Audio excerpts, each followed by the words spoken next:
po muna. Master, yung ano ko, may frozen shoulder ako dito. Frozen shoulder. Pero Kailan ba? medyo last year pa.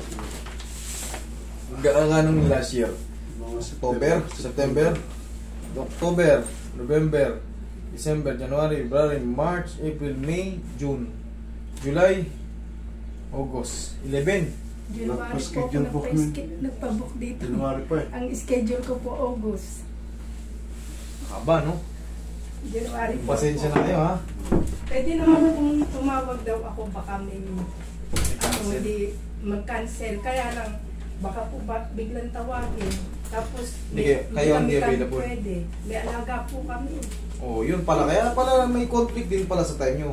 Dito kasi, kung makikita nyo, palagi mahaba ang pila. Nakikita nyo naman.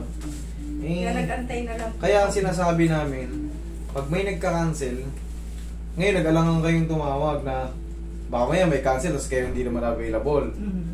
Okay. Kaya yung binigay, actually hanggang October yung puno namin. Pero nga, kaya nga nasabi, tawag na kayo ng tawag para pag may salpa kayo kanan. Eh, yun nga, nagkataon na ganito, January, nabigyan kayo August. August. Nabugbog talaga, nung ginawa kong ginawa kong binigyan ko ng consideration yung mga OFW, nagpupush yung pati yung mga pamilya ng OFW. Frozen shoulder. Saka yung likod ko, umaga, pagbangon mo. Ito kasi, ito yung part dito, meron yan yung pinaka-rotator cuff eh. Meron yung mga tendons dyan, muscle. Baka Yan yung gumaganit. Ganit na ganit, kaya pag ginanon mo, Pero sakit. medyo umano na ngayon eh. Medyo nagkalaw ko. Dito naman ang remarkable study, wala kang makikita rito. Pero ang mahalaga sa x-ray, makikita mo na walang fracture. Hindi ka matatakot galawin. Mas maganda talaga may x-ray. Gusto nga nito. Puro ka na steroid eh. Ay, bayaw po ako. Sabi ko dito mag-check. Pero ngayon po Siyempre, normal na. Pag tumataas ang sugar natin, ibig sabihin lumalapot yung dugo natin. Pag malapot ang dugo natin, alam yung mangyari? Delay na yung delay na yung circulation kasi hindi makadaloy ng ayos eh. Pag lumalapit. Ngayon, pag malapot ang natin, isa pang mahihirapan yung puso natin kasi yan ang nagbubuga. Yan ang pambuga natin ng dugo. Kaya, tay, kahit pa paano, mag-inhale, exhale kayo sa umaga, ha? Umaangat, sa sarap. Pero mas mahalaga dito, kaya ako binibilang yung buwan kasi yung 8 months pababa, yung 8 months pababa, yan yung pinakamasakit na adjustment. Ito 11 months na. Although hindi niya maano, pero kaya niya na yan. Hindi ko magalaw. Alam niyo yung bago, yun yung pinakamasakit. Kaya yung 8 months kasi, kaya kung mapapansin niyo, binibilang ko yung yun yung kasi yung pinakamasakit na adjustment, yung 8 months pababa. Pero ito 11 months na, kahit pa paano tolerable na to. May pain pero hindi na katulad yung iba na napapanood nyo, nagkukumuyos yung paa. Minsan, biglang maling galaw. Tay, tumataas yung sugar nyo. Kahit pa paano mag-walking kayo, ha? Kahit hindi nyo na kailangan ng takbo. Magbasa lang, mapawisan na kayo ng kaunti, sapat na yun. Basta regular lang papawis day by day para yung blood circulation nyo gumanda. Yung sugar nyo umayos. Pag kasi tumaas ang sugar nyo, dire-diretso na yan, pati blood pressure nyo tataas. Pag ang blood pressure nyo, tumaas, stroke pabutin nyo.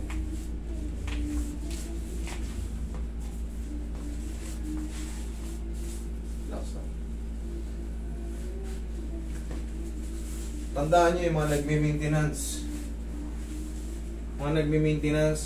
Mayroong yan, doktor na mismo nagsabi, pag mayroong kayong mini-maintenance, chemical yan, may side effect yan. May side effect kayo marireceive.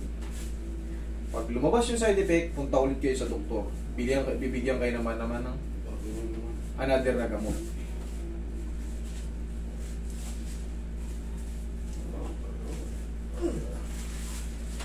Kaya nyo naman eh, di ba? Kahit piniaps ako, hindi siya nag-ano. Last.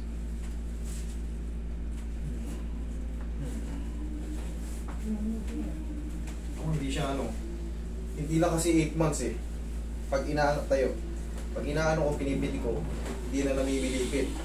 Pero nung una tayo, anong pakiramdam mo? Pag natabig, di ba? Usog mo. Ano, diretso kayo. Yan. Matabig lang ng kaunti. Okay, tapakin tayo. Matabig lang ng kaunti yan. Para siyang maimatay sa sarap. Sa kerot. Pagpapakita nga po ng kanong sa bata. Sumisigaw. Sabi niya. Yung sariling kilos niya lang, yung biglaan. Sarap nun.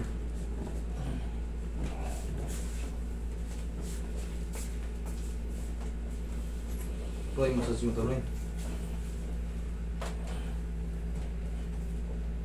Kaya ba tayo? Mag-walking-walking? Kahit doon lang sa paligid nyo. Dati naman po kami nag-walking. Sa Stop umaga. lang kasi yung ako ko dumating. Sama nyo na yung apo nyo. Mas maganda. Para ilang taon na may apo nyo? Magsi-6 pa lang po. Sama yung sa walking. Sa umaga. Mas maganda. Ito kasi mismo nagsasabi niyan. Pagka meron kayong mini-maintain, sasalain ng kidney yan. Ngayon, pag sinala ng kidney nyo, susunod magpipailure yan. Susunod pati yung liver nyo, hihina.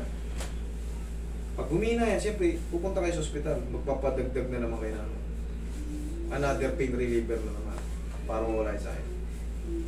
Yun na yung lalason sa katawan natin. Uubusin yung ano natin, yung pyesa. Nagkakaroon ng multiple complication. Hanggang sa, siyempre, pag meron tayong sakit sa loob, mangingina tayo. Hindi tayo makapaglaro nyo yan. Malaking bagay yung sinasabi niya. Hindi Saan kayo, po, Doktor? Dr. Atoy Arboleda. Magaling yan.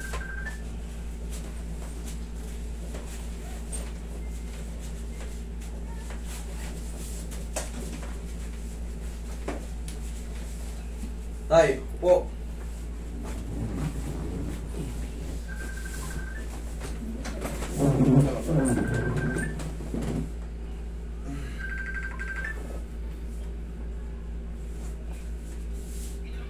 Ah.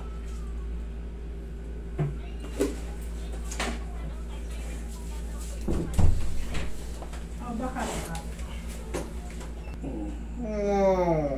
Taga-Cavite din kami. Ayos na. Di ba kanina ayaw mayangat? Gumagano. Oo. Ayan o. Ayun po kay paa niya, namamanid daw minsan. Ano yan? Sa ano yan? Blood circulation yan. Lumalapot kasi yung dugo natin, tay. Kaya pag naiipit, hindi naman kayo nadapa. Hindi naman kayo na ano. Pag naiipit yung puwet natin, matagal tayo nakaupo. Ang bilis mag-round. Alam niyo kung bakit? Yung blood circulation niya nadidelay na. Nadidelay. Kaya kailangan regular na papawis. Okay lang. Okay, tay? Ganun lang. Kasi pag hinayaan nyo rin yung sarili nyo hindi mapawisan, magkakaroon tayo ng ano, passive. Umiinom pa ba kayo, tay? Hindi na.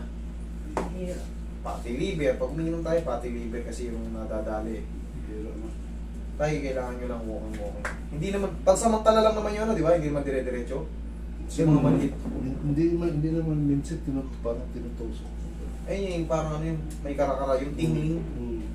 Yun yung sa paglapot na update. paglapot na ano yun. Kaya kailangan yun ang pinakasagot doon. Tapos magkakakain kayo ng gulay. Kumain din kayo ng pipino.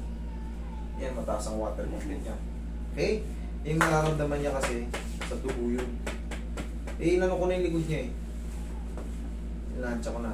Yun lang, kailangan niyan tayo masagot niyan. Papawis. O, angat niyo, ayos na yan niyo, problema niyo. Ayos na. O. Ayos. Tay, sundan nyo lang muna ng papawis, ha? Tingnan mo, sandali lang. Saglit lang, eh. Sa akin po ito, pag